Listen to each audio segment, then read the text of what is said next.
Assalamualaikum warahmatullahi wabarakatuh. Perkenalkan, nama saya Dandra Mariska Wibowo. Saya merupakan mahasiswa farmasi di Universitas Buana Perjuangan Karawang. Saat ini, saya sedang melaksanakan kuliah kerja nyata di Desa Baturaden, Kecamatan Batujaya, Kabupaten Karawang. Saat ini, masih banyak terjadinya penyalahgunaan antibiotik di kalangan masyarakat. Maka dari itu, pada kesempatan kali ini, saya akan mensosialisasikan bagaimana cara penggunaan antibiotik yang benar berdasarkan apa yang sudah saya pelajari. Tanpa berlama-lama, langsung saja saya mulai. Nah, mungkin ibu-ibu dan bapak-bapak di sini sudah tidak asing lagi ya dengan antibiotik. Nah, antibiotik ini merupakan kelompok obat yang digunakan untuk membunuh bakteri. Nah, maka dari itu, antibiotik tidak dapat digunakan untuk mengatasi infeksi virus seperti flu gitu. Karena penyebabnya virus, jadi flu itu tidak dapat diobati dengan antibiotik.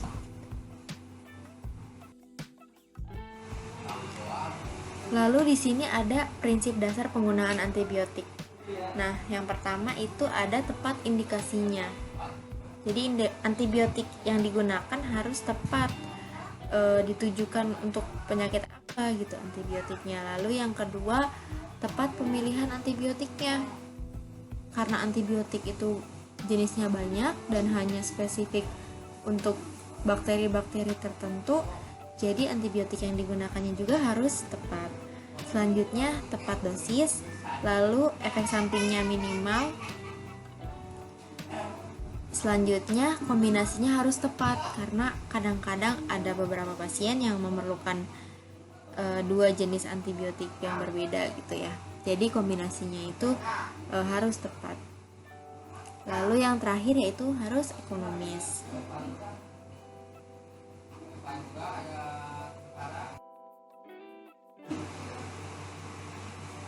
Selanjutnya tadi sudah saya singgung juga karena antibiotik ini jenisnya banyak, maka pemilihan jenis antibiotiknya ini harus tergantung pada infeksi apa yang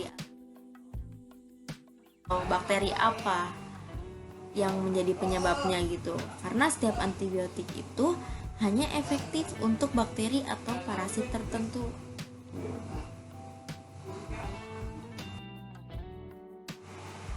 Nah, ini merupakan antibiotik yang sering digunakan oleh masyarakat.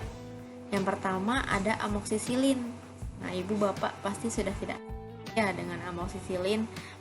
Nah, saking populernya gitu, amoksisilin ini dianggap bisa menyembuhkan semua penyakit gitu. Sakit gigi maunya pakai amoksisilin gitu ya, Bu. Nah, jadi sebenarnya amoksisilin ini merupakan antibiotik untuk infeksi-infeksi pada telinga, tenggorokan, gitu, hidung, atau pada paru-paru gitu. Nah, untuk selanjutnya yaitu cefadroxil. Cefadroxil juga biasanya dibarengi sama batuk biasanya. Nah, jadi cefadroxil ini digunakan untuk infeksi bakteri yang ada di tenggorokan atau yang ada di kulit gitu bisa. Selanjutnya ada efcitrosis, Bu. Pak. Di sini efcitrosis itu biasanya digunakan untuk sakit tenggorokan gitu ya, radang tenggorokan. Namun kadang-kadang orang itu mengkonsumsinya berlebihan gitu karena menganggap kalau ini permen karena rasanya yang manis gitu. Tapi sebenarnya ini merupakan antibiotik gitu yang penggunaan tidak boleh sembarangan, harus dengan resep dokter gitu. Selanjutnya ada tetrasiklin. Mungkin sudah tidak asing lagi ya, tetrasiklin ini namanya super tetra kalau nama dagangnya. Nah, super tetra ini biasanya digunakan untuk infeksi-infeksi pada saluran kemih, saluran pencernaan seperti itu. Namun dulu saya pernah lihat gitu ya, ada yang beli tetrasiklin katanya buat luka dan ditaburin gitu ke lukanya. Sebenarnya itu tidak boleh ya Pak Bu, karena ini merupakan obat minum, obat yang perlu ditelan, jadi tidak boleh ditaburkan di terbuka. Lalu yang terakhir ada siprofloxacin. Jadi kenapa antibiotik itu harus digunakan sesuai resep dokter, harus sesuai seperti yang tadi sebutkan. Karena antibiotik ini bisa menyebabkan resistensi. Apa sih resistensi itu? Resistensi itu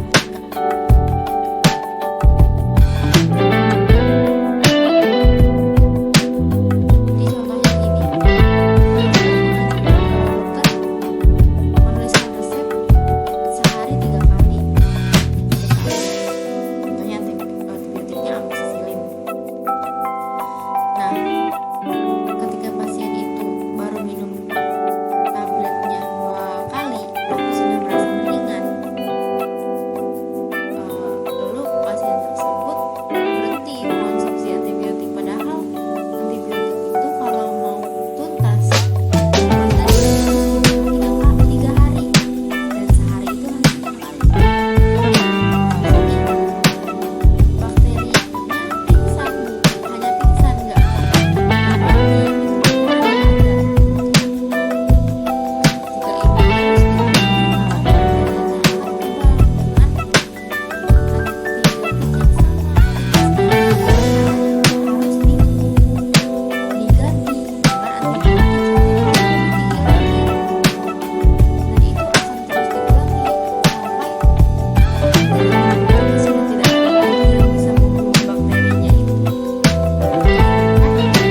terus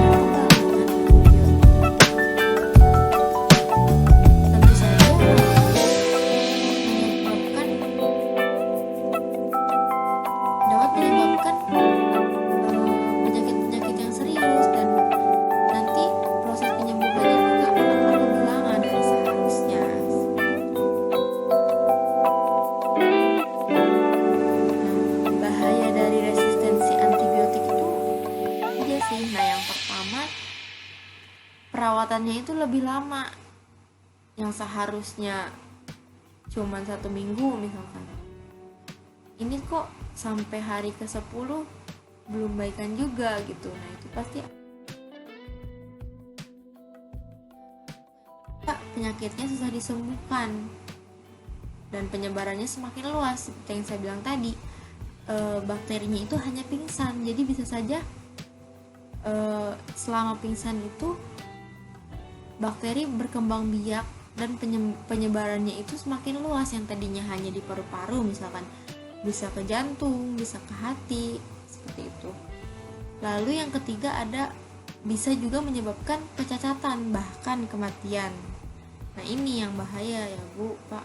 Kalau misalkan penggunaan antibiotiknya tidak sesuai dan mengkonsumsi antibiotiknya asal-asalan gitu, tidak sesuai dengan resep dokter, yang terus diulangi, kebiasaan ini yang diulangi, maka bisa juga menyebabkan kecacatan, bahkan kematian.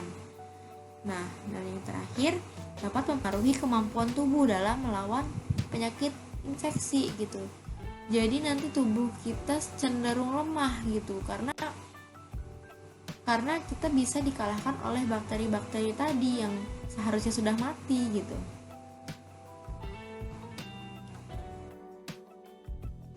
Lalu ada kesalahan-kesalahan umum pada pemakaian antibiotik, yaitu yang pertama, membeli antibiotik tanpa resep dokter.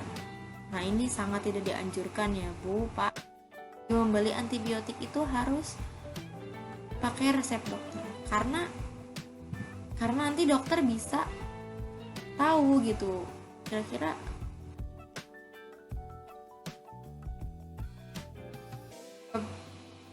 penyebab infeksinya ini apa gitu.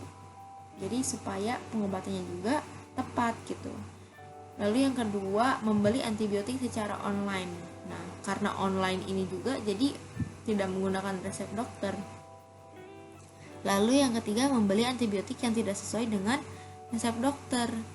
Jadi misalkan di resepnya ini antibiotiknya tetrasiklin, tapi kemarin tetangganya katanya ada yang sakit ini pakai amoksisilin juga udah sembuh kok gitu.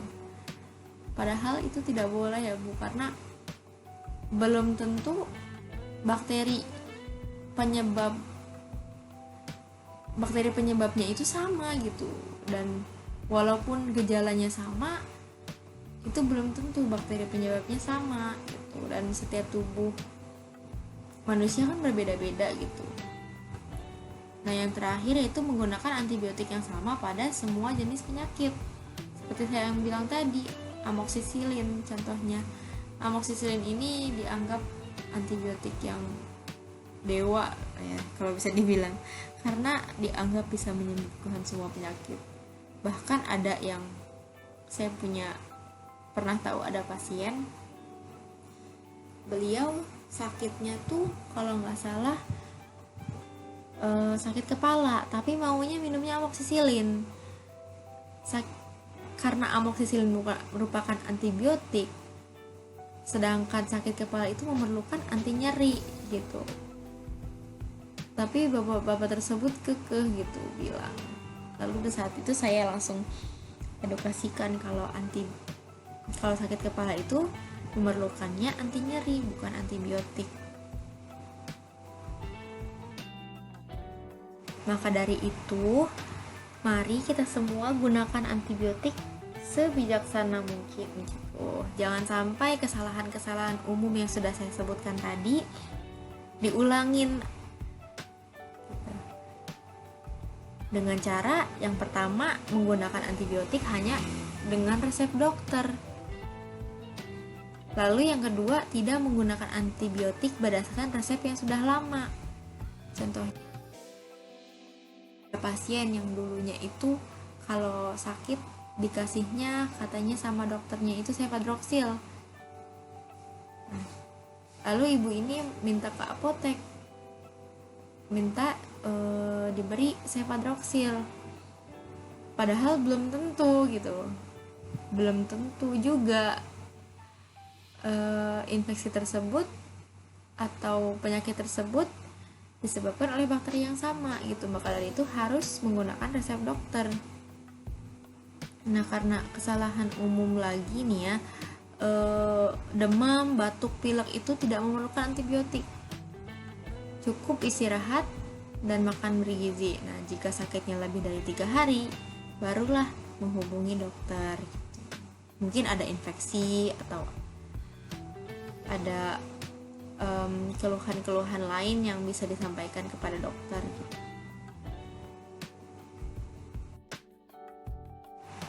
Mungkin hanya itu yang dapat saya sampaikan.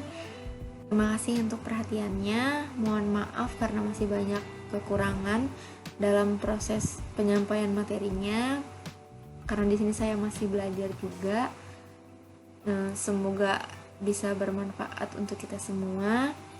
Jika ada pertanyaan, silahkan Bapak atau Ibu tulis di kolom komentar atau bisa menghubungi saya langsung.